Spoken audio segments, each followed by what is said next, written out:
ಸಾಕ್ಷಿ ಸಾಕ್ಷಿ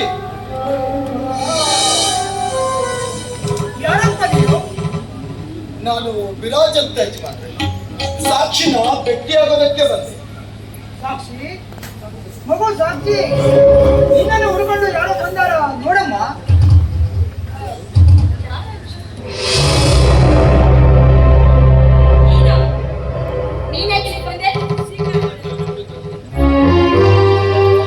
ನಿನ್ನ ಹತ್ರ ಕ್ಷಮೆ ಕೇಳೋದಕ್ಕೆ ಸಾಕ್ಷಿ.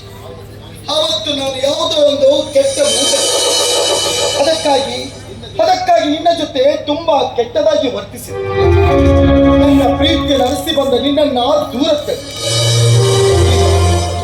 ಇವತ್ತು ಆ ತಪ್ಪಿನ ಅರಿವು ನನಗಾಗಿದೆ. ದಯವಿಟ್ಟು ನನ್ನನ್ನು ಕ್ಷಮಿಸು ಸಾಕ್ಷಿ. ಕ್ಷಮೆ ಅದು ನಿನಗೆ ಪ್ರೀತಿನ ಸ್ವಾರ್ಥಕ್ಕಾಗಿ ಬಳಸೋ ಕ್ಷಮೆನ ಕೇವಲ ದುಡ್ಡಿಗೋಸ್ಕರ ಪ್ರೀತಿ ನಾಡ್ಕಾಡ್ತಿರೋ ನಿನ್ನಂಥವ್ನಿಗೆ ಕ್ಷಮೆನ ಪ್ರೀತಿಯ ಅರ್ಥವೇ ಗೊತ್ತಿಲ್ಲೋ ನಿನ್ನಂಥ ನಾಯಕನಿಗೆ ಕ್ಷಮೆನ ಸಾಧ್ಯವಿಲ್ಲ. ನಾನು ತಪ್ಪು ಮಾಡಿದ ಏನೇನು ನಿಜ, ಆದ್ರೆ ತಪ್ಪಿನ ಪಶ್ಚಾತ್ತಾಪವನ್ನು ಪಡ್ತಾ ಇದ್ದೀನಿ. ದಯವಿಟ್ಟು ಒಂದೇ ಒಂದ್ಸಲ ನನ್ನ ತಪ್ಪನ್ನ ಕ್ಷಮಿಸಿ ಕ್ಷಮಿಸಿ. ಏನಪ್ಪ, ನೀನಿನ ಈಗಿನ ಪ್ರೀತಿಸಿದವನು? ಹೌದೇ, ಇವಳನ್ನ ಪ್ರೀತಿಸಿದವನು ನಾ, ಹಾಗೆ ಇವಳ ಪ್ರೀತಿಗೆ ದ್ರೋಹ ಮಾಡಿದವನು ನಾ. ತಪ್ಪು ಮಾಡಿದೆ ಕಣಪ್ಪ, ನೀನು ತುಂಬಾ ತಪ್ಪು ಮಾಡಿದೆ. ಪ್ರೀತಿ ಅಂದ್ರೆ ಏನಂತ ತಿಳ್ಕೊಂಡಿ ನೀನು? ಅದೊಂದು ಅಪೂರ್ವ ಅನುಭವ. ಜಾತಿ, ಕುಲ, ಆಸ್ತಿ, ಅಂತಸ್ತು, ಮೇಲು ಕೀಳದ ಭೇದ ಭಾವವನ್ನು ಮೀರಿ ನಿಲ್ಲುವ ದಿವ್ಯ ಚೈತನ್ಯ ಆ ಪ್ರೀತಿ. ಹುಟ್ಟಿಗೋಸ್ಕರ ಪ್ರೀತಿ ಮಾಡುವುದಲ್ಲ, ಸ್ವಾರ್ಥಗೋಸ್ಕರ ಪ್ರೀತಿ ಮಾಡುವುದಲ್ಲ. ಪ್ರೀತಿ ಆತ್ಮದಿಂದ ಹುಟ್ಟಿ ಬರಬೇಕು.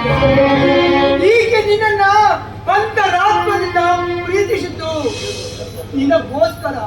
ತನ್ನ ಒಡ ಹುಟ್ಟಿದ ಅಣ್ಣ ವೈಶಾರವರ ಜೀವನ ಎಲ್ಲವನ್ನು ಬಿಟ್ಟು ಬಂದಳು. ಆದ್ರೆ ನೀನೇನು ಮಾಡಿದೆ?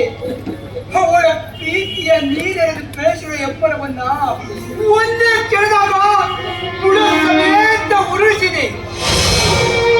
ಅವಳು ಕಟ್ಟಿದ ಪ್ರೀತಿಯ ಸೌಧನ ನೆಲಸಮ ಮಾಡಿಬಿಟ್ಟೆ. ಹೌದೇ, ನಾನು ತಪ್ಪು ಮಾಡಿ ಅವಳು ನನ್ನ ಮೇಲೆ ಇಟ್ಟಿರೋ ಪ್ರೀತಿಗೆ ನಾನು ದ್ರೋಹ ಮಾಡಿದೆ.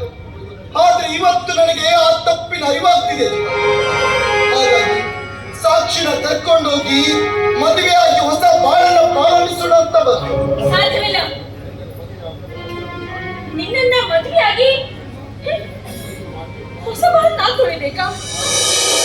ನೀನು ಮಾಡಿರುವ ಅನ್ಯಾಯ, ಅದಕ್ಕೆ ನೀವು ಮುಖ ಒಳ್ಳೆಯ ಅಸಹ್ಯ ಅಂತ ಅನಿಸ್ತಾ ಇದೆ. ಪ್ಲೀಸ್ ದಯವಿಟ್ಟು ಹಾಗೆಂದ ಬೇಡ ಸಾಕ್ಷಿ, ನಿನಗೆ ಕೈ ಜೋಡಿಸಿ ಬೇಡ್ತಾ ಇದ್ದೀನಿ. ಇದು ಒಂದ್ಸಲ ನನ್ನ ತಪ್ಪನ್ನ ಕ್ಷಮಿಸಿಬಿಡು ಸಾಕ್ಷಿ. ಮತ್ತೆ ಯಾವತ್ತು ನಿನ್ನ ಪ್ರೀತಿಗೆ ದ್ರೋಹ ಮಾಡಲ್ಲ. ನಿನ್ನ ಹೂವಿನ ಹಾಗೆ ಜೋಪಾನ ಮಾಡ್ತೀನಿ. ಹೂವಿನ ಹಾಗೆ ಜೋಪಾನ ಮಾಡ್ತೀಯಾ ವಿರಾಜ್? ಲಕ್ಷ ಲಕ್ಷ ದುಡ್ಡು ನಾನು ತರೋಳಲ್ಲ. ನನ್ನಂತ ನಿರ್ಗತಿಗಳನ್ನ ನಿನ್ನ ಮದುವೆಯಾಗಿ ನೋಡ್ಕೊಳ್ತೀಯ? ಅಪ್ಪ ಜೀವನ ಪೂರ್ತಿ ನಿನಗೆ ಬಿಟ್ಟಿ ಕೂಡ ಹಾಕೋದಕ್ಕೆ ಸಾಧ್ಯ ಅಲ್ವಾ? ಸಾಕ್ಷಿ, ನಾನು ಆಡಿರುವ ಮಾತಿನಿಂದಲೇ ನನ್ನನ್ನು ಚುಚ್ಚಬೇಡ. ನಾನು ತಪ್ಪು ಮಾಡಿದ್ದೇನೋ ನಿಜ, ಆದ್ರೆ ಆ ತಪ್ಪಿನ ಅರಿವು ನನಗಾಗ್ತಿದೆ ಸಾಕ್ಷಿ.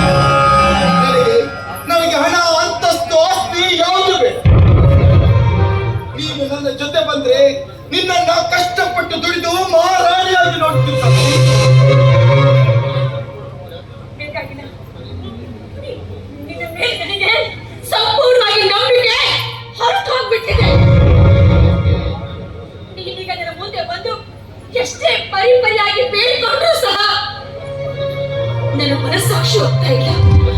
ನಾನು ಒಪ್ಪುವುದಿಲ್ಲ. ನೋಡು, ಅದಕ್ಕೆ ಹೇಳ್ತಾ ಇದ್ದೀನಿ, ಮಾತಿನಿಂದ ಹೊರಟೋಗು ನೀನು. ಆತರ ಪಡಬೇಡಮ್ಮ. ಮನುಷ್ಯನ ಮೇಲೆ ತಪ್ಪು ಮಾಡುವುದು ಸಹಜ. ಆದರೆ ತಾನು ಮಾಡಿದ ತಪ್ಪಿನ ಹೊಡೆಯುವ ಅವನಿಗೆ ನಿಜವಾಗಿಯೂ ಆತರ ಮುಂದಾಗುವಂತ ತಪ್ಪು ಮಾಡುವುದಿಲ್ಲ. ಇವ ತಪ್ಪು ಮಾಡಿರಬಹುದು, ಆದರೆ ಈಗ ಪಶ್ಚಾತ್ತಾಪ ಪಡಕತ್ತಾನ. ಅದಕ್ಕಾಗಿ ಇದು ಒಂದು ಸಲ ಅವನನ್ನ ಕ್ಷಮಿಸಿ ಬಿಡುವ.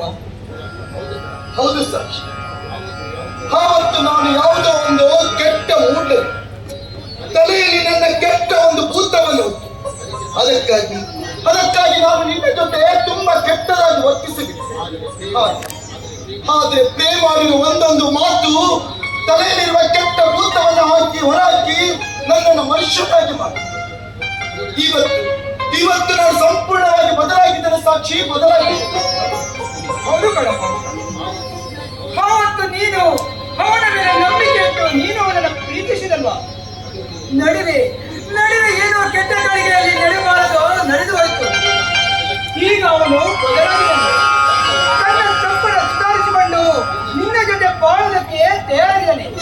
ಅದಕ್ಕೆ ಇದೊಂದು ಸಲ ಅವನ ತಪ್ಪನ್ನು ಮರೆತು ಅವನ ಜೊತೆ ಹೊಸ ಮಾಡು ನಡೆಸವ. ಈ ಅಜ್ಜನವಾದರೂ ಕೇಳವ.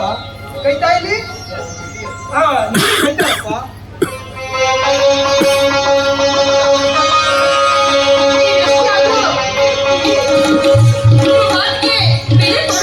ದೃಷ್ಟಿಯಿಂದ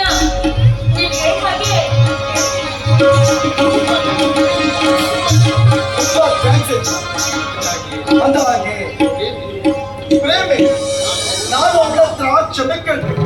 ಅವನು ಮದುವೆಗೆ ಫೋಟೋ ಹೊಡೆಯಕ್ಕಂತ ಹೋಗಿದ್ದಾನೆ. ನೋಡು ಮಗು, ಆಗುದೆಲ್ಲ ಆಗಿ ಹೋಯ್ತು. ಇನ್ಮೇಲಾದ್ರೂ ನೀವಿಬ್ರು ಸುಖವಾಗಿ ಬಾಳಿ. ಆಗ್ಲೇ ಸಾಕ್ಷಿ ಹೊರಡೋಣವಾ?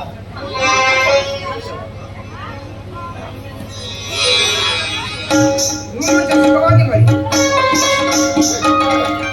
ಅಲ್ಲ, ಪ್ರೇಮವ್ರು ಯಾರು ಮನೆಯಲ್ಲಿಲ್ಲ. ಈ ಸಮಯದಲ್ಲಿ ನಾವು ಹೋಗೋದು ಅವನ ವಿಚಾರ ನೀವು ಬಿಡಮ್ಮ. ಅವನಿಗೆಲ್ಲ ನಾನು ತಿಳಿಸಿ ಹೇಳ್ತೇನೆ. ನೀವಿನ್ನು ಹೊರಡಿ. ಯಜಮಾನ್ರೆ, ನಾವಿಬ್ರು ನಾಳೆನೆ ಮದ್ವೆ ಆಗ್ತಾ ಇದ್ದೀವಿ. ಎಲ್ಲಿ ಏನು ಅಂತ ಬೇಗನಿಗೆ ಫೋನ್ ಮೂಲಕ ತಿಳಿಸ್ತೀನಿ. ನಾವು ತಪ್ಪದೆ ಬಂದು ನಮ್ಮಿಬ್ಬರನ್ನು ಆಶೀರ್ವದಿಸಬೇಕು. ಸರಿ ಕಣಪ್ಪ, ನಾನೆಲ್ಲರೂ ತಪ್ಪದೆ ಬರ್ತೀನಿ. ನೋಡಮ್ಮ, ನಿಮ್ಮ ಮನೆಗೆ ಒಂದು ಮಾತು ಹೇಳು. ಅವನ ಮನಸ್ಸು ಕರಗಿ ಅವನು ಬಂದರೂ ಬರಬಹುದು. ಹಾಗೆ ನಡಿ.